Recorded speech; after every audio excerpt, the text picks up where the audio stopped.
देखिए, हमने पिछले वीडियो में बिजनेस ट्रांजैक्शन क्या होता है ये अच्छी तरीके से समझ लिया था। अगर दो पर्सन मनी के मेजरमेंट में कोई वस्तु का डील कर रहा है तो उसे बिजनेस ट्रांजैक्शन कहते हैं।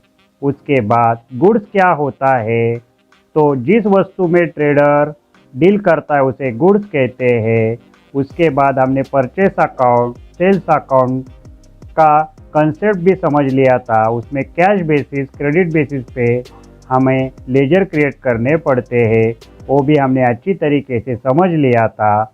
उसके बाद स्टॉक, इन्वेंटरी, उसमें opening stock, closing stock, raw material, work in progress और फिनिश गुड्स, ये जो शब्द हम देख रहे हैं ये सब शब्द हमें अकाउंट में टैली प्राइम सॉफ्टवेयर में रिकॉर्ड करना ज़रूरी है।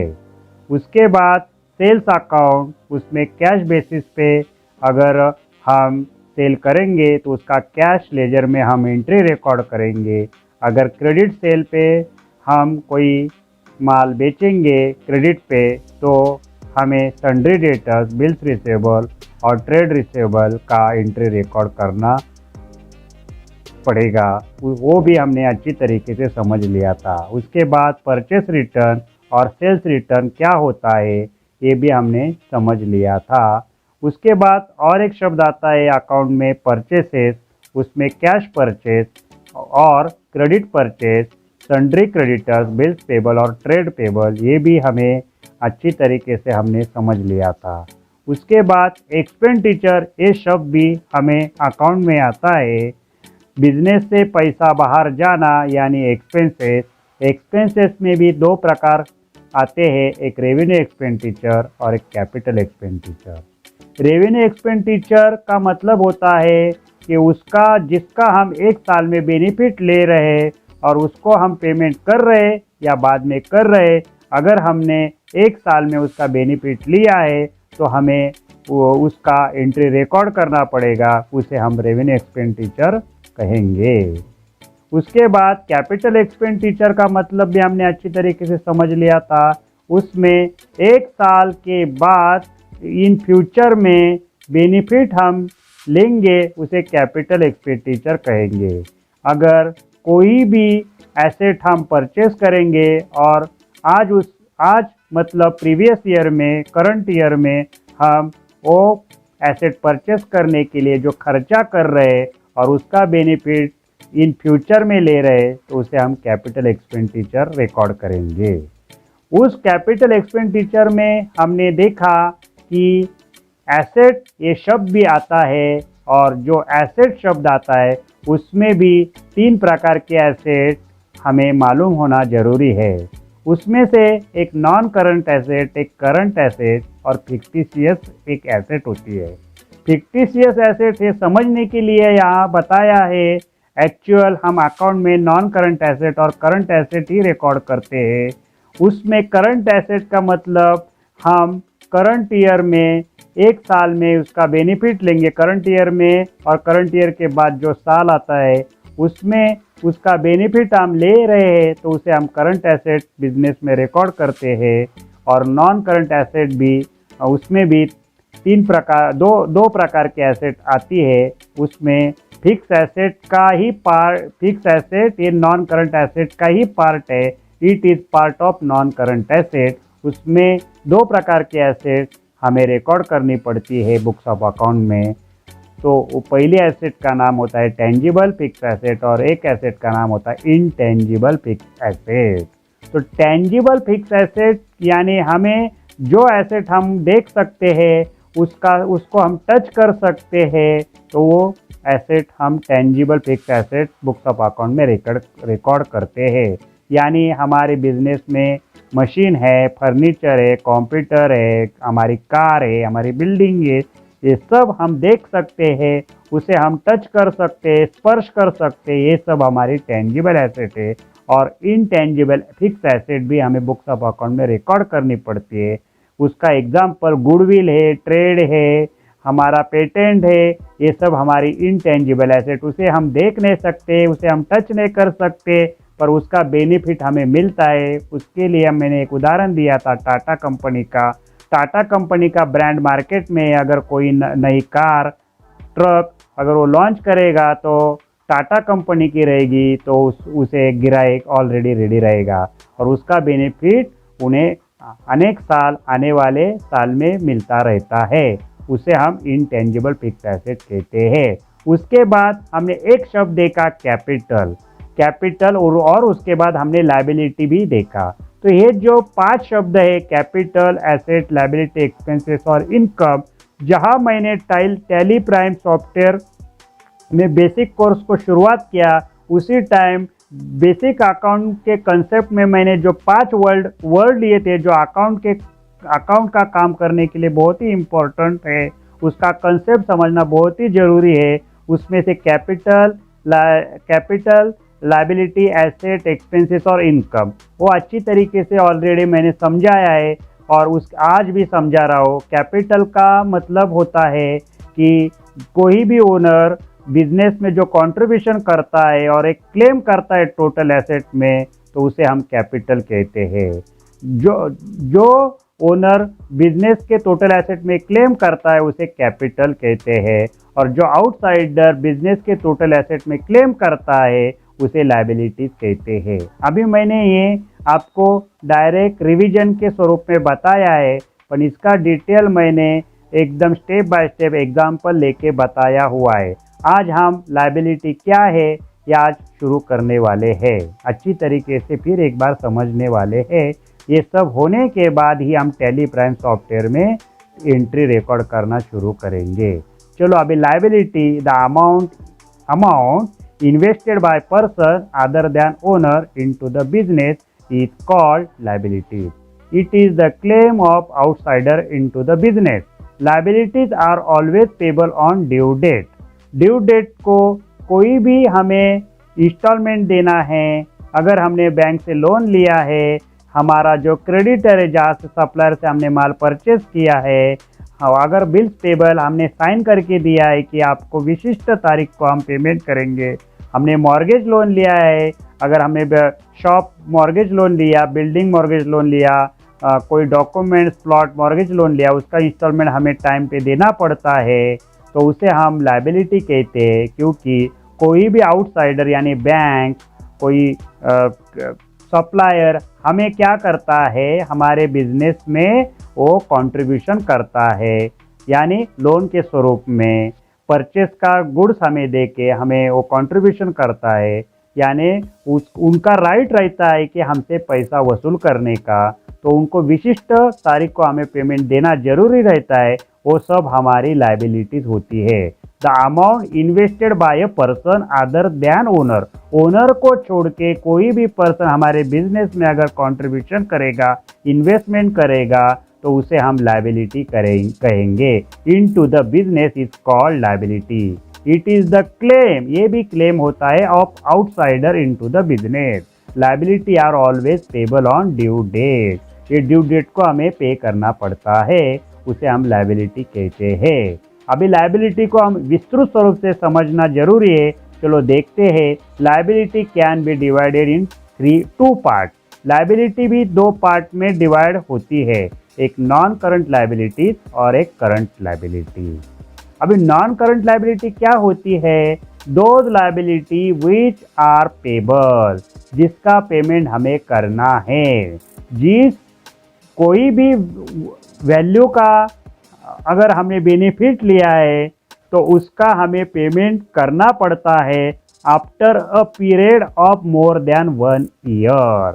1 साल के बाद भी हम उसका पेमेंट कर रहे हैं तो हमें वो करंट लायबिलिटी हम बुक्स ऑफ अकाउंट में रिकॉर्ड करेंगे from the end of accounting year. अगर हमारी 31 मार्च को हमारा ईयर खत्म हो रहा है, उसके बाद का 1 साल और उसके बाद का जो साल आ रहे वो साल तक हम पेमेंट कर रहे, तो उसे हम नॉन करंट लायबिलिटी रिकॉर्ड करेंगे। यानी कि बैंक लोन, ये बैंक लोन हम 2 साल, 5 साल, 15 साल हम उसका इंस्टॉलमेंट पे कर रहे, तो ये हमारी नॉन करंट लायबिलिटी हम बुक्स ऑफ अकाउंट में रिकॉर्ड करेंगे।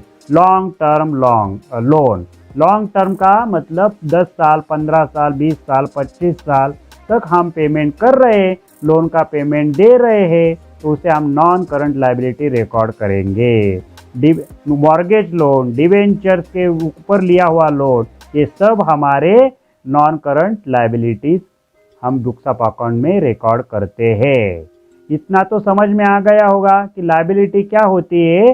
तो the amount invested by a person other than owner into the business is called liability. It is the claim of outsider into the business. Liability are always payable on due date. Liability ये outsider business में, हमारे business में investment करता है, contribution करता है, और उसका पेमेंट हम अनेक साल पे करते। अगर एक साल में पे करेंगे तो हम करंट लायबिलिटी उसको कहेंगे। अगर हम एक साल से ज़्यादा टाइम वो पेमेंट उसका पे कर रहे हैं तो उसे हम नॉन करंट लायबिलिटी रिकॉर्ड करेंगे। तो नॉन करंट लायबिलिटी का भी हमने अच्छी तरीके से समझ लिया। अभी एग्जाम्पल के स्वरूप में हम समझ लेते हैं कि नॉन करंट लायबिलिटी क्या होती है। ये हमारा करंट ईयर है, तो ये 1 जनवरी 18 समझने के लिए ये साल लिया है। 1 जनवरी 18 से 31 दिसंबर 18, ये हमारा करंट ईयर है। अकाउंटिंग का काम हम इस साल में कर रहे हैं, 18 साल में। और उसके बाद 19 साल आ रहा है। 19 साल कब आएगा? 1 जनवरी 19 से 31 दिसंबर 19 तक। इसको बोलते हैं पीरियड ऑफ 1 ईयर। ये 1 ईयर, उसके बाद का 1 ईयर, उसके बाद का भी एक ईयर कौन सा आता है? 31 दिसंबर 19 तक, यानी 1 जनवरी 2019 से 31 दिसंबर 2019, यानी उसके बाद का जो साल, वहां तक अगर हम पेमेंट दे रहे, हमारे बैंक लोन की इंस्टॉलमेंट पे कर रहे, तो उसे हम जिसका हम पेमेंट कर रहे उसको हम नॉन करंट लायबिलिटी में रिकॉर्ड करेंगे। यही तो आइडिया आ गया होगा कि देखिए, अगर हमारा 18 साल में हमने कोई लोन लिया और उसका लोन का इंस्टॉलमेंट हम 19 साल के बाद भी दे रहे, 18 साल के बाद 19 साल आता है, 19 साल के बाद 31 दिसंबर के बाद, मैंने गलती से बताया 20 साल आएगा, तो 20 साल में भी पेमेंट करेंगे। यानी 31 दिसंबर 19 के बाद, payable after 31 December 19 is called non current liability. मैंने कल अभी बताया थोड़ी देर पहले कि 1 जनवरी दिसंबर से नहीं, तो 1 जनवरी 20 से उसके बाद हम पेमेंट करेंगे, म्हणजे यानी 31 दिसंबर 19 के बाद 1 जनवरी 20 शुरू होता है, वो साल में भी हम अगर पेमेंट कर रहे तो उसे हम non current liability books of account में रिकॉर्ड करेंगे। इतना तो आइडिया आ गया। चलो अभी करंट लायबिलिटी क्या होती है ये भी अच्छी तरीके से समझ लेते हैं। Those liability which are payable, जिसका पेमेंट हमें करना है within period of 1 year. 1 year important है, 1 ईयर इम्पोर्टेंट है। वो नॉन, इसमें क्या था? 1 ईयर के बाद, है ना, पीरियड ऑफ 1 ईयर के बाद था, यहाँ 1 ईयर में है। करंट लायबिलिटी में क्या है? दोज लायबिलिटी है हमारी विच आर पेबल है, जिसका पेमेंट हमें करना है with in a period of 1 year from the end of current accounting year, उसे हम करंट लायबिलिटी कहेंगे। एग्जाम्पल के लिए अभी समझा देता हूँ। करंट ईयर ये हमारा 18 साल और 31 दिसंबर को ख़त्म हो रहा है वो। उसके बाद का साल आता है 19 साल, और 19 साल में भी हम पेमेंट दे के वो लायबिलिटी हमारी ख़त्म हो रही है। वो अभी हमें देने की ज़रूरत नहीं, हम उसका पेमेंट पूरा कर रहे हैं। 31 दिसंबर 19 साल के पहले अगर हमारी लायबिलिटी, हम उसका पेमेंट हम पूरा कर देंगे तो उसे हम current liability books of account में रिकॉर्ड करेंगे। यानी कौन सी लायबिलिटी रहेंगी? हमारे सन्ड्री क्रेडिटर्स, जहाँ से हम माल सप्लाई करते हैं तो बोलते भाई हमारा पैसा 1-2-4 महीने तक आप पेमेंट करो, 2-2 4-4 साल तो नहीं रखेंगे सन्ड्री क्रेडिटर्स का पेमेंट, तो हमें वो माल ही बेचेंगे नहीं, इसलिए उसको हम करंट लायबिलिटी में उसका सन्ड्री क्रेडिटर्स का लेजर हम क्रिएट करेंगे। उसके बाद बिल्स पेबल, हम लिख के दे रहे भाई हमें आप 1 महीने के पहले आपका पेमेंट हम कर रहे, तो भी हमारी करंट लायबिलिटी है। बाद में एक्सपेंसेस पेबल, हमारे कोई भी एक्सपेंसेस, सैलरी है, स्टाफ है, बैंक का ओवरड्राफ्ट है, हमने बैंक से कोई लोन लिया है थोड़ी दिन के लिए, महीने के लिए, तो वो भी हमारे current liability books of account में हम रिकॉर्ड करेंगे। अभी बैंक ओवरड्राफ्ट का मतलब क्या होता है? कंपनी है हमारी और हमारे कंपनी का जो बैंक अकाउंट है उसमें 50,000 रुपये पड़ा है। इफ कंपनी इशू चेक 55,000 और 55,000 का चेक इशू किया हमारे कंपनी ने, तो अभी क्या हो गया, हमारे बैंक में तो 85,000 रुपये और हमने तो 55,000 का चेक इशू किया है, हमें 5,000 रुपये कम पड़ रहे, तो 5,000 रुपये loan given by bank from cheque clearance. हमारा चेक क्लियरेंस करने के लिए बैंक ने हमें 5,000 रुपये हमारे अकाउंट में जमा किया लोन के स्वरूप में, और हमारा चेक उन्होंने क्लियर कर दिया। तो ये 5,000 रुपये हमारा क्या हो गया? बैंक का लोन हो गया। उसे हम कहते हैं, वो लोन को हम कहते हैं बैंक ओवरड्राफ्ट, बैंक ओसीसी। ये भी हमारे टैली प्राइम सॉफ्टवेयर में हमें एंट्री आने वाली है। This loan is called by OD, यानी 5,000 रुपये हमारा क्या है? बैंक ओडी है। उसके बाद देखते हैं एक शब्द आता है ड्राइंग। ये भी हमें बुक्स ऑफ अकाउंट में रिकॉर्ड करना पड़ता है। It is the amount withdrawn और goods taken by the proprietor owner for the personal use. Drawing का मतलब, अगर कोई कंपनी का ओनर है, वो बिजनेस में से कोई अमाउंट घर खर्चे के लिए, पर्सनल काम के लिए उठा रहा है, अगर बिजनेस की कोई प्रॉपर्टी है, अगर कार है, लैपटॉप है, वो पर्सनल यूज के लिए यूज कर रहा है, कोई वस्तु स्वरूप में कैश और काइंड, तो उसे हम ड्राइंग के अंडर उसे वो अमाउंट को हम, उस वैल्यू को हम रिकॉर्ड करेंगे। अगर मेरी खुद की कंपनी है और मैं हर महीने 5,000 रुपये विड्रॉल कर रहा हूँ, 10,000 रुपये, 5,000 रुपये, 25,000 रुपये, ऐसे मैंने 3 लाख रुपये मेरे कंपनी से मेरे घर खर्चे के लिए लिए, तो ये मेरी क्या हो गई? ड्राइंग्स हो गई। वो ड्राइंग के नाम से बुक्स ऑफ अकाउंट में हमें रिकॉर्ड करनी पड़ेगी। अगर मैंने हमारे कंपनी का लैपटॉप लिया और घर में मेरे बच्चे को गेम खेलने के लिए दिया, तो लैपटॉप की वैल्यू मेरी ड्राइंग्स बुक्स ऑफ अकाउंट में हमें रिकॉर्ड करनी जरूरी है। उसका हम सब एग्जाम्पल आगे जाके पढ़ने वाले, जितना भी अभी मैं बता रहा हूँ उसका सब कंसेप्ट क्लियर होने के बाद ही हम टैली प्राइम में एंट्री रिकॉर्ड करेंगे। तब तक नहीं करेंगे, पूरी तरीके से अच्छी तरीके से समझने के बाद ही हम ये टैली प्राइम सॉफ्टवेयर में काम करने वाले हैं।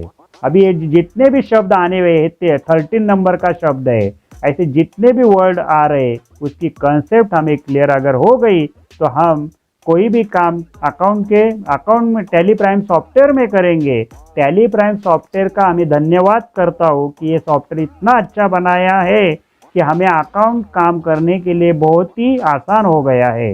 पर हमें ऐसा नहीं कि हमें टैली प्राइम सॉफ्टवेयर मालूम है पर अकाउंट का बेसिक ज्ञान नहीं, तो हम टैली प्राइम सॉफ्टवेयर का कोई मतलब ही नहीं। तो अकाउंट का ज्ञान होना भी उतना ही जरूरी है। इसलिए मुझे लगा कि टैली प्राइम सॉफ्टवेयर समझने के पहले हम उसका बेसिक कंसेप्ट, अकाउंट का बेसिक कंसेप्ट अगर समझ लेंगे तो टैली प्राइम सॉफ्टवेयर समझने में बहुत ही आसानी होगी। चलो, अभी बिजनेस में से ओनर ने पर्सनल काम के लिए, घर खर्चे के लिए पैसे विड्रॉन किया, कैश और काइंड, तो उसे हम उस विड्रॉन किया हुआ कैश और काइंड को हम ड्राइंग कहते हैं, अभी बताया। उसके बाद और एक शब्द हमें बुक्स ऑफ अकाउंट में रिकॉर्ड करना पड़ता है, रिसिप्ट, पैसा आना इनटू द बिजनेस। बिजनेस में कोई भी पैसा आता है, 2 प्रकार से पैसा जमा होता है हमारे बिजनेस में। लोन का मतलब नहीं, अभी रिसिप्ट का मतलब है यानी रेवेन्यू रिसिप्ट और कैपिटल रिसिप्ट। जैसे 2 प्रकार के खर्चे होते हैं, revenue expenses, capital expenses, expenditure, revenue expenditure, वैसे ही रिसिप्ट भी 2 प्रकार की बिजनेस में आती है, एक रेवेन्यू मार्क से और एक कैपिटल मार्क से। उसे हम कहते हैं रेवेन्यू रिसिप्ट और कैपिटल रिसिप्ट। अभी रेवेन्यू रिसिप्ट का मतलब क्या होता है? अमाउंट रिसीव्ड और receivable from sales of goods. हमने, हमारा मोबाइल का शॉप है, हमने मोबाइल बेचा, हमें पैसा अभी मिल रहा है या बाद में हमें दे रहा है उसका कोई मतलब नहीं, पर हमने अगर माल हमारा बेच दिया तो हमारी रेवेन्यू रिसिप्ट हमें बुक्स ऑफ अकाउंट में रिकॉर्ड करनी पड़ेंगी। और जिससे हमें पेमेंट लेने का है उसका हमें राइट है, उसका नाम हमारे एसेट में लिखेंगे सन्ड्री डेटर्स के अंडर कि ये हमें इनसे पैसा लेने का है। ये तो आपको आइडिया आ जाएंगे जब हम काम करेंगे। और सर्विस भी आता है उसमें। हम मेरा अगर प्रोफेशन है, मैं एजुकेशन दे रहा हूँ और मेरी फी अभी मिल रही और बाद में मिलने वाली है, तो मैंने अभी तो सर्विस दे दिया पर मुझे पैसा मिला ही नहीं, तो मैं क्या करूँगा, मैं उस जहाँ से मुझे फ़ी लेने की है उनका मैं लिखूँगा कि मेरी फ़ी इनसे लेने की है। ऐसे मैं अपने बैलेंस शीट में लिखूँगा। आपको तो आइडिया है बैलेंस शीट में कैसे एंट्री करने की, तो आपको मालूम है account is an art. Account का कोई भी एंट्री रिकॉर्ड करना एक कला है। ये तो मैंने पहले भी बताया है, अभी भी बता रहा हूँ। तो भी अभी हम जैसे जैसे आगे जाएंगे तो आपको ये सब आइडिया आ जाएंगे। अमाउंट रिसीव्ड और receivable from sales of goods and services in normal course of business, interest on deposit, sales of scrap वगैरह मटेरियल है। हमारा अगर मोबाइल का शॉप है और मोबाइल के शॉप में मेरे बहुत सारे कार्टून बॉक्सेस जो स्क्रैप में उनको बेच के भी मुझे पैसा आ रहा है, तो वो भी मेरी रेवेन्यू ही रिसिप्ट मुझे बुक्स ऑफ अकाउंट में रिकॉर्ड करनी जरूरी है। इतना तो आइडिया आ गया। अभी कैपिटल रिसिप्ट का मतलब क्या है, अमाउंट रिसीव्ड और रिसीवेबल। ये भी रिसीव्ड और रिसीवेबल है from source which are not in revenue nature. जो रेवेन्यू नेचर को छोड़ के कोई भी रिसिप्ट हमारे बिजनेस में आ रही तो कैपिटल रिसिप्ट है। लोन छोड़ के, लोन का मतलब इधर नहीं, हमारी कौन सी एसेट जो रेवेन्यू स्वरूप में नहीं है पर रकम मिली या मिलेगी उसे कैपिटल रिसिप्ट करेंगे। सेल्स ऑफ मशीन, हमारी बिजनेस की मशीन जो है ओल्ड है उसको हमने बेच दिया, वो बेचने के बाद हमें जो रिसिप्ट आ रहा है, पेमेंट आ रहा है, वो सब हमारी कैपिटल रिसिप्ट है। सेल्स ऑफ बिल्डिंग, हमने बिल्डिंग को बेचा। बैंक लोन भी हमारी रेवेन्यू रिसिप्ट ही है। अभी मैंने बताया लोन का मतलब यहाँ जो रेवेन्यू इसमें नहीं आता पर कैपिटल रिसिप्ट में लोन का मतलब आता है, क्योंकि ये भी हमारी कैपिटल रिसिप्ट ही है। या इनकम का कोई मतलब नहीं, ये हमारी कैपिटल रिसिप्ट में आएंगी क्योंकि ये हमारे पास आ रहा है। तो कैपिटल स्वरूप में अगर हमने मशीन लेने के लिए जो लोन लिया तो हमारी कैपिटल रिसिप्ट है। इतना तो आइडिया आ गया होगा। चलो अभी यहाँ तक आ गया। अभी आगे देखते हैं क्या शब्द आता है। अभी और एक शब्द आता है हमारे बिजनेस में, हमें जो बुक्स ऑफ अकाउंट में रिकॉर्ड करना पड़ता है, प्रॉफिट यानी इनकम। उसका दूसरा शब्द है रेवेन्यू और एक्सपेंसेस। रेवेन्यू का मतलब होता है प्रॉफिट, हम रेवेन्यू नहीं बोलते, रेवेन्यू का मतलब ही प्रॉफिट है और एक्सपेंसेस का मतलब ही खर्चा है। Revenue minus expenses is equal to profit. और रेवेन्यू रिसिप्ट और रेवेन्यू पेमेंट, रेवेन्यू रिसिप्ट और रेवेन्यू पेमेंट, ये सबका मतलब प्रॉफिट एंड इनकम होता है। ये प्रॉफिट ही है। रेवेन्यू अगर हमारी है 1,00,000 रुपये और एक्सपेंसेस है 50,000 रुपये, इज इक्वल टू 50,000 रुपये हमारा क्या है, प्रॉफिट है, इनकम है। चलो अभी for calculating profit of the business we do not consider capital receipt and capital payment. इसमें प्रॉफिट में, हमारे बिजनेस के प्रॉफिट में, हमारे बिजनेस की इनकम में हम कैपिटल रिसिप्ट और कैपिटल पेमेंट का यहाँ डू नॉट कंसिडर, यहाँ कंसिडर नहीं होता। कैलकुलेटिंग करने में प्रॉफिट जब हम निकालते उसमें कैपिटल रिसिप्ट और कैपिटल पेमेंट लेते नहीं हम। खाली हम बिजनेस में जो हमारे सेल्स परचेज खर्चे हो रहे उसका ही कैलकुलेशन करके हम नेट प्रॉफिट, नेट इनकम निकालेंगे। उसमें कैपिटल रिसिप्ट जो हमारी मशीन हमने बेची, मशीन के खर्चे किए, तो इसमें वो हम दिखाएंगे नहीं। ये आइडिया आ गई होगी। एग्जाम्पल के लिए समझा देता हूँ, एक एग्जाम्पल लेता हूँ। Sales of goods rupees 5 lakh, 5 lakh का हमने माल बेचा। Purchase of goods rupees 2,80,000। बताओ अभी अभी प्रॉफिट कितना हो गया। हमने सेल किया 5 लाख का और 2,80,000 का हमने परचेस किया, यानी 2,80,000 का हमारा खर्चा हो गया और तो सेल तो हमारा 5 लाख का हो गया। हमारा कितना हो गया प्रॉफिट, तो 5 लाख में से अगर 2,80,000 रुपये खर्चा जाने के बाद 2,20,000 रुपये हमारा ग्रॉस प्रॉफिट हो गया। ये हमारा प्रॉफिट हो गया। ये तो आइडिया आ गया। ये कौन सा हो गया, ये प्रॉफिट आ गया, ग्रॉस प्रॉफिट। उसमें अब और खर्चे करेंगे तो नेट प्रॉफिट भी निकल आएगा। उसके बाद एग्जाम्पल और एक देता हूँ। कैश सेल किया, गुड्स परचेस सेल करने, कैश में गुड्स हमने सेल किया 3,80,000 का, और क्रेडिट में हमने गुड सेल्स किया 2,20,000 का, यानी 3 लाख और 3,80,000 और 2,20,000, इतना हमारे पास जो 3,80,000 तो कैश मिल गया और 2,20,000 हमें मिलने वाला है, तो इतना तो हमारा टर्नओवर हो गया। उसमें से 4 लाख का हमने परचेस किया, तो अभी हमारा प्रॉफिट कितना है, हमारे बुक्स ऑफ अकाउंट में तो हमें प्रॉफिट दिखाना पड़ेगा। अगर हमारा पैसा मिल रहा है या बाद में मिल रहा है, हम सर्विस को प्रोवाइड किया है, यानी हमें वो इनकम तो दिखाना पड़ेगा, वो रिसीट तो दिखाना पड़ेगा। हमने सेल्स क्रेडिट पे दिया है तो भी बुक्स ऑफ अकाउंट में हमें वो दिखाना पड़ता है। तो 3,80,000 प्लस 2,20,000 टोटल हो गया 6 लाख का हमारा टर्नओवर। इसमें से 4 लाख का खर्चा हो गया, वो अभी हमारा प्रॉफिट हो गया 2 लाख रुपए। हमारा अकाउंटिंग ड्यू बेस पे चलता है, पेमेंट मिला या बाद में मिलने वाला है, उसका भी हम बुक्स ऑफ अकाउंट में एंट्री रिकॉर्ड करता है। डबल एंट्री भी होती है, ये भी आपको आइडिया है, मैंने इसके पहले के वीडियो में भी बताई, आप सब देखेंगे तो आपको सब आइडिया आ जाएगी। चलो अभी मैं आगे जाता हूँ और एक एग्जांपल लेता हूँ। कैश सेल हो गया, गुड्स में हमने माल बेचा कैश में 7 लाख का, क्रेडिट पे मैंने माल बेचा 3 लाख का, एक कैश 7 लाख रुपए आ गए सेल की, और 3 लाख रुपए मुझे मिलने वाली, मैंने तो माल बेच दिया, टोटल 10 लाख की। और कैश परचेस किया मैंने 1,30,000 का, और क्रेडिट परचेस किया मैंने 1,20,000 का। मैंने रेंट पेड कर दिया, मेरा जो ऑफिस है, शॉप है, उसका मैंने भाड़ा पेड किया। कैलकुलेटेड प्रॉफिट अभी बताओ, टोटल सेल हो गया मेरा 7 lakh plus credit sale 3 lakh, total 10 lakh का मेरा सेल है, टर्नओवर है। उसमें से टोटल एक्सपेंसेस हो गया 1,30,000 रुपये परचेस करने के लिए कैश में, क्रेडिट परचेस किया 1,20,000 का, और रेंट पे किया 50,000 का, यानी 3 लाख का। म्हणजे total revenue less total expenses, कितना रेवेन्यू को बोलते हैं हम प्रॉफिट, कितना हो गया रेवेन्यू, यानी रिसिप्ट कितनी हो गई हमारी 10 लाख की, और 10 लाख में से 3 लाख रुपए माइनस हो गया, तो 7 लाख रुपए हमारा क्या हो गया, प्रॉफिट हो गया। और एक एग्जांपल देखते हैं।